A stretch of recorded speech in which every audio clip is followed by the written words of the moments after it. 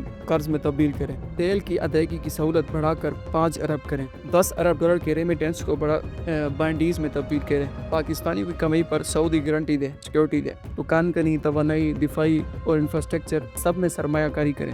دیکھیں، ایک طرف ہے سعودی عرب، دوسری طرف ہے ہمارا سعودی عرب کے ساتھ معاہدہ، 25 لاکھ مزدور اور $8 کی امداد، دوسری طرف ہے ایران، پڑوسی ممالک، سرحد، پائپ لائن اور مذہبی قربت۔ General Asif Munir field marshal نے یہ بھی کہا ہے کہ اگر پاکستان ڈوبے گا تو آدھی دنیا کو ساتھ لے ڈوبے گا۔ تو اس کے بعد وزیر دفاع خواجہ آصف نے کہا کہ ایران پر مسلط جنگ کا جو ایجنڈا ہے وہ اسرائیلی اثر و رسوخ کو پاکستان کی سرحد تک لانا ہے۔ اور ٹرمپ کا دعویٰ یہ بھی ہے کہ ایران میں ہدف باقی نہیں رہا، مگر 11 مارچ کو حملے ابھی بھی امریکی حملے کر رہے ہیں، یعنی ایران نے مسلسل حملے کی پالیسی اپنانی ہے۔ یعنی اگر ایران، اسرائیل اور امریکہ حملہ نہیں کرے گا تو ایران سب سے پہل کرے گا۔